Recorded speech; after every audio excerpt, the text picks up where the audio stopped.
Well, hello, Comp 1 in Austin. Saying hello to my Riverland people and my Long Prairie Grayville students, too. Riverland, sorry it's a Central Lakes College hat.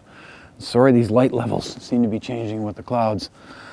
If Kelly McCullough would send me some apparel, I'd kick it with Riverland sweatshirts and hoodies and hats, but he hasn't done that yet. So, hey, it's MEA week. And it's actually Saturday of that week. I've never got you the brief lesson that I was intending to make a little bit earlier in the weekend for this past Wednesday. Only 2 lessons for you. And I had this idea that I'm intrepid enough that I can go out on the lake at 38 degrees, and I'm just going to sit on my boat for the end of the dock, and then I'm going to read you a poem, give you a little preview, and probably get back in my house where it's toasty warm. It's probably time for us to have our first Fireside Chat. So we'll only have one little segment out here. On Wednesday morning, I was speaking with actually all 3 of my classes, my 2 Comp 1s, my 9 and my 10, and my 12 o'clock classical mythology lecture, about how I think about my life. And one of the ways I think about my life, one of the many ways, is as a crowd, because I've just had so many people flooding my life year after year after year, and I'm happy about that. Now I can see I'm getting darker again. Light levels are not staying the same. It's hard to control. Never mind. I'm not a YouTuber, right? And I told a really quick story about a woman that I'm missing. Not that I can't call her up or text her. Her name is Allison Granucci, and she's the woman that started Blue Flower Arts in New York City. Allison was a major dancer, and when she was a young girl, something terrible happened to her. She was shot on the Jersey Turnpike, carjacked. A friend of hers was shot too. They were left for dead on the side of the highway. And when she woke up to a couple of facts. One was that her friend was dead, and also that she was told by the doctors, look, you're not going to dance again in the New York Ballet. But she loved dance so much, maybe that's like some of you. She wanted to stay in it somehow, so she set up this repping agency for dancers. But pretty quickly, writers started coming to her, and very quick, in just a breath of a few years, it turned into one of the top representing agencies in the entire country, and I've worked with them for years. Allison has recently sold that company just before the pandemic to a woman that I've also worked with a long time, Anya Bachland. And she's run off to Mexico so she can be by the sea with her burro. And I'm missing her and her thick New York accent, but I still got Anya, who's going to help me bring Joy Harjo to the state of Minnesota, at least virtually, and a whole bunch of poetry books. So why am I talking about her? Well, I'm lonesome for her. And also, Allison had, for years, the idea that I should host a poet named Christian Wiman. And she got that idea because Allison knows she's not a believer like me, and if you're not, that's great too. But Allison knows that I think about God a lot, and apparently Christian Wiman has kind of a theology. I guess he's some kind of Christian too. The dude almost died of a terrible cancer, and I think I just want to put one poem by him before you. I keep picking his books up and trying them, picking them up and trying them, and I picked this book up, Survival as a Style. Early Wednesday morning, I was reading in the twilight, and I read a couple of poems, and I thought they were pretty good. And then I read this one, which I find just riveting. And I'm doing something. They give us business cards. I know you can't see that. They make perfect bookmarks. Anyway, this one just took a hold of me and made me think, you know what? She's been telling me this for years. Maybe she's right. Little prefatory thing on the poem. It's called All My Friends Are Finding New Beliefs. A little bit of a longer poem. I know I'm trying to keep it shorter for the YouTube vids, but this is just too important to not run by you. What's present here is something I think about a lot, and I think I've probably brought it up more than once to you. It's a Latin phrase, naturam abhorrem vacuum, which means, nature doesn't like a vacuum. And if a vacuum forms, well, something's going to fill it. And this poem reminds me of a bunch of my friends who are also finding new beliefs in the pandemic, in a vast empire that is destroying itself. So let me just run this by you, and then let's get to my wood stove. It'll be a lot cozier in there. Christian Wiman. All my friends are finding new beliefs. All my friends are finding new beliefs. This one converts to Catholicism, and this one to trees. In a highly literary and hitherto religiously indifferent Jew, God whomps on like a genetic generator. Paleo, keto, zone, South Beach, bourbon. Exercise regimens so extreme, she verges with machine. One man marries a woman 20 years younger, and twice in one brunch uses the word verdant. Another's brick-fisted belligerence gentles into dementia. And one, after a decade of finical feints and teases, like a sandpiper at the edge of the sea, decides to die. Priesthoods and beasthoods, sombers and glees, high-styled renunciations and avocations of dirt, sobrieties, satieties, pilgrimages to the very bowels of being. All my friends are finding new beliefs, and I am finding it harder and harder to keep track of the new gods and the new loves and the old gods and the old loves. And the days have daggers and the mirrors motives, and the planets turning faster and faster in the blackness, and my nights, and my doubts, and my friends, my beautiful, credible friends. Guys, that's a poem. Let's go warm up. It's 38 degrees out here. We're running out of this kind of, opportunity. Well, welcome back to my glass porch. Wearing that hat wrecked my hairdo, but I know you'll accept me for however I am. Sitting here makes me think of something. I'll make just a brief observation on it. With my secret history major, I'm well aware that in about the middle of the century, FDR, Franklin Delano Roosevelt, initiated this series of, maybe you know about this, it was a thing called Fireside Chats, where he would appear before the country in front of the fireplace, and Eleanor would be, sitting there knitting, and he would address the United States of America from his fireplace and make comments on religion and politics and history, the events of the day. And the idea was, I'm going to reassure you, everything's fine. It's America. We got a wood stove or a fireplace, and I can't tell you how much I love my stove. I got another one over in my guest house. It's a real comfort. I haven't had a television since 1992, but I look into the wood stove every night instead with my poetry. Show you something really fast. I don't know how well you can see these.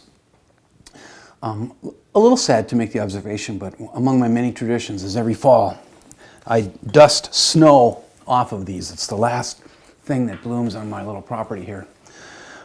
I think they're called prairie asters, and they're not a lot of smell to them, but it's so nice to see a flower blooming on October 16th or 17th, whatever it is.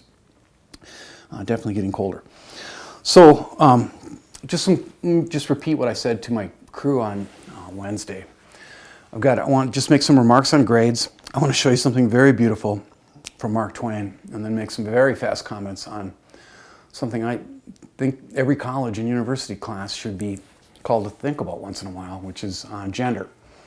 Although I'm going to step real loosely around that particular subject this year. Like I said in that video that I posted up, there's almost 100 views on that really fast one about the essay. I think you should take grades seriously, but not too seriously. Don't let them be a source of stress to you. And kind of be careful about needing the A every time. As a student, I've gotten every possible grade under the sun. As a kid in grade school, junior high as we called it back then, high school, university, grad school, A through F, I've seen it all in terms of getting grades. And I've been giving them out for 34 years. And I take it seriously, being your teacher of record for this class. And Long Prairie Grey Eagle kids, that's Jeff Johnson's name is going to be on the credits that you earn for this. And that is a huge responsibility. So I think probably the most important thing I can tell you is that I don't know where we're headed with grades. We've just suspended the AccuPlacer. And we're still in the pandemic, and in the spring this year, we were all like, whoa, whoa, whoa. We can't increase the stress or do harm, create trauma by, who's going to flunk a student in the pandemic? Well, in the spring, that first semester I've ever gone through where I didn't have to record some Fs. And that's not because I'm mean or because my classes are hard. People have to show. But not this semester. This semester, I was on the committee, AASC at Central Lakes College, that created the pass-fail grade, which we haven't had before. And I gave out quite a few of those. But real quickly, long ago, I started getting interested, when I was young, I got interested in schools where there's no letter grades whatsoever. There are such places. St. John's at Annapolis and Santa Fe, it has 2 campuses, no grades whatsoever. You never see a letter grade. What happens is once in a while you get sat in a room and the dons, as they're called, the teachers, they sit and they tell you what they think of your reading, writing, speaking, and thinking. I admire the school, even if it's kind of a hippie setup. Nothing wrong with that.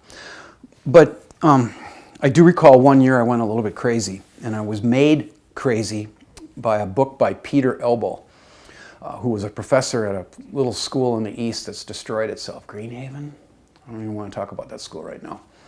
But Peter Elbow's argument in that book, which I read around 1995, was that grades are destructive, that they're artifacts created by human beings, that especially in the humanities, grading is just wildly inconsistent. And, well, suddenly I'm wearing different clothing. And just as abruptly, we're in my study. Sorry, I got to mind my battery chargers more. And let me get through this segment, and then we'll splice in just some quick remarks on gender as it relates to rhetoric and art. And that'll move us abruptly back out to the glass porch again. Just keep forgiving me, you guys. I'm doing my best. I really am. Okay, when we had the snafu, when my camera bricked out and I gave up for the day, I was starting in on a story that I'll tell now about the year that Peter Elbow made me go crazy. And he did, but it was temporary. Temporary insanity, ira fiera brevis, a brief madness, as that phrase is in Latin. What happened is this, it's dead simple. I enacted something I shouldn't have, but you got to try everything once, right? So I arrived at my college that year, my high school, St. John's Prep, and was teaching 5 classes there. And with seniors that year, I was teaching AP English. Of course, I taught for 19 years. And at the same time, I was also teaching as kind of a late afternoon extracurricular, a class at St. John's University called The Rhetoric of Literature. And with that class and with AP English, here's what I did, or here's what I didn't do. I didn't put a letter grade on anything for months. At the high school, this became eventually a problem because I was obligated professionally to submit 3-week grade reports, and because those parents were serious and so were the kids. And I just kept putting an S down every time for every kid, SSS. And they're like, what does S stand for? I said, well, satisfactory. Stands for surreptitious. Stands for supercilious. And eventually I began to run out of words that started with S. Well, the jig was up on that in late November, early December of that year. And they were just like, Johnson, what is the matter with you? We need letter grades. And I said, oh, did I forget to tell you? This is the semester where you get to give yourself a grade. You get to assign yourself a grade. However, you need to write an essay that justifies it. And I remember that moment. I can see the light in the room, the sunlight. I can see my old geraniums and the faces of these students. And they wanted to know the ground rules right away. Like, do you promise no matter what? I said, yep. And if you tell a stretcher, it's on your conscience. You're going to have to live with it, not me. I remember this sweet kid named Ryan Hemker blurted out instantly, you guys, this means we don't have to read Othello. And Johnny Haas was there to catch him in his error. Johnny Haas, who's now the varsity soccer coach at St. John's University, a man of greatness, from a family of greatness. He looked at Ryan Hemker and proclaimed, hey, actually, Ryan, this means we have to read Othello. And they did, and we got through it. And you know how the story's going to go, right? All 16 of them, however many there were, they all gave themselves A's. And some of those essays, I wish I'd kept a couple of them. They were serious wheel-spinning exercises in rationale, self-justification. I remember one kid, I named him in the previous clip, but I'm not going to name him now. Bobby. No need to say the last name. Okay, why not? Mahold. Bobby Mahold, that semester, had not kept a journal with any care whatsoever. And in his essay, he decided that journaling wasn't very important to his composing processes. And that was it. In the principal's office, getting yelled at, saying something I said in that office more than once. I promise never to do it again. Meanwhile, well, why wasn't it fair? It wasn't fair because those kids were all going for these really serious schools, and they needed a high GPA. And I shouldn't have done that. At least I got the story. And curiously, the Johnnies and Bennies that year, who were already into college, they were hard on themselves. They reported they wanted me to record B's and even C's. And that's how old the story is. There were landlines in those days, the olden days. And they all had phones in their dorms. And I have a memory of me sitting in my old ancestral office, a younger version of me, calling them, some of these Johnnies and Bennies up in their dorms and saying, I know I promised, but you made some very serious contributions to this course, and against your will, I'm giving you an A-. So that's the end of that. Now, what is the point of the story? I'm not even sure at this point, having retold it more than once, but maybe I'm trying to demonstrate to you that I've done some pretty serious thinking about grades. They're a necessity in school because at the very least, they help you get ready. That squirrel is chewing on a pillow. Sorry. Gosh,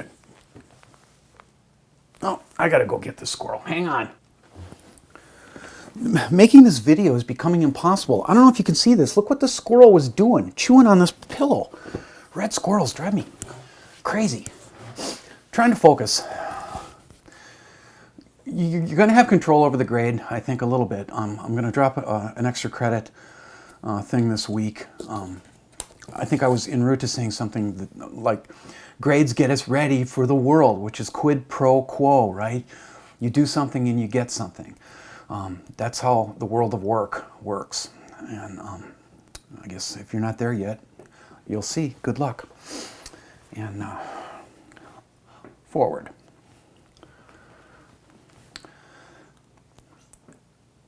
In honor of that squirrel, in honor of all squirrels, I want to read to you an absolutely drop-dead gorgeous paragraph by the great Mark Twain from his memoir, Life on the Mississippi. What I love about this is that it demonstrates style-wise a trope that's not easy to control, and that is repetition. It's hard to pull off because if you don't do it properly, it's just going to be stupid. It's just going to be sing-songy. But Twain knows how to write about apples, and he knows how repetition can work. I hope you're an Apple fan. Here, you have a look at it while I read it. I know the look of green apples and peaches and pears on the tree, and I know how entertaining they are when they are inside of a person. I know how ripe ones look when they are piled in pyramids under the trees, and how pretty they are, and how vivid their colors. I know how a frozen apple looks in a barrel down cellar in the wintertime, and how hard it is, notwithstanding. I know the disposition of elderly people to select the speckled apples for the children, and I once knew ways to beat the game. I know the look of an apple that is roasting and sizzling on a hearth on a winter's evening, and I know the comfort that comes of eating it hot, along with some sugar and a drench of cream. Now, in the same way that I pray you all have wood stoves and have the hope that you'll someday be near water, I'll give you a little bit of advice. Plant apple trees when you get your first property. It doesn't matter how many acres. And don't plant the semi-dwarf. Okay, they don't last very long. It takes longer for standard trees to bear, like I planted. I had to wait some years, but those trees can live 100, 150 years. Your ancestors will be eating the same apples if you're patient. One final thing before we get back to the glass porch. I came home yesterday, stopped at the end of my driveway, which is almost a mile long, went to the mailbox, which is usually just full of bills, and two fantastic things were there. Garlic bulbs to plant. You plant garlic in October, you pick it the following year in July. And I got a fantastic drawing of a dinosaur by Pete Valerie's little boy. I'm going to frame this and hang it in this office for forever. And Valerie, tell Pete how excited I was to get that. One more thought on, and this will test how well I can splice this into the other thing. I got to get good at this. There's battery chargers everywhere in my office. This new way of living in the world is something I'm trying to get used to. Concentrating, focusing. My last comment on gender today is this. In 1978, there was a woman named Helene Cixous who wrote a pretty controversial essay called "The Myth of the Laugh of the Medusa." And it's on my mind a little bit because I'm teaching classical mythology, and I'm always thinking about mythology. And it's a strange essay, and it's a hard read, and it tore up a class of mine once to the point where I hosted an assault. And I'm not going to go into that story or the kids that were involved. It was one of my, I've had mostly great days as a teacher, but I've had a couple bad ones too. And that's why I don't teach this essay anymore. You could Google it and go read it yourself, and it's up to you. The weirdness of it is that she talks about the relationship between writing and sex, which is actually a pretty old thing. It goes back to the medieval period, early medieval period. And here's the basic argument, and it's kind of true. It's not her argument. My thought is, I'm serving literature as an institution. Institutions have problems. One of them is racism, and one of them also is chauvinism, misogyny. She is true to assert that we have been silencing women's voices for years in literature. We didn't even let women start to write novels until the early 1800s. And one of the first women in England that did it had to pretend that she was a dude to get published. She said her name was George Eliot. Well, it wasn't. It was a woman. And what Cixous argued is that, you know, the myth of Medusa, right? She angered Aphrodite because she was more beautiful, and Aphrodite had to smite her and turn her into the ugliest woman on earth with snakes for hair that would turn you to stone. And Perseus came along with a sword and shield and fixed that. And her argument is that historically, whether men know the myth or not, if they don't know one word about the myth, they still have it inside their DNA somewhere. And she says a true thing, that across the years, when men have turned to women and say, "You shut up, you be quiet, I don't want to hear you." Well, they're beheading them metaphorically, and you know, we can all see in this empire that's struggling so much that we have, I think, further to go than we might imagine telling ourselves regarding race, regarding, you know, the tension historically between men and women, and gender is just part of thinking about that. But if you approach it with faith and, love and wonder and patience, the three rules of our class, you know, you'll get by. So get a wood stove someday. They're really a comfort, you guys, and only mess with oak, red and white oak, which we got a lot of in this part of Minnesota. So I'll see you Monday with a video. We got 3 days to be together next week, a regular week, Monday, Wednesday, Friday. See ya.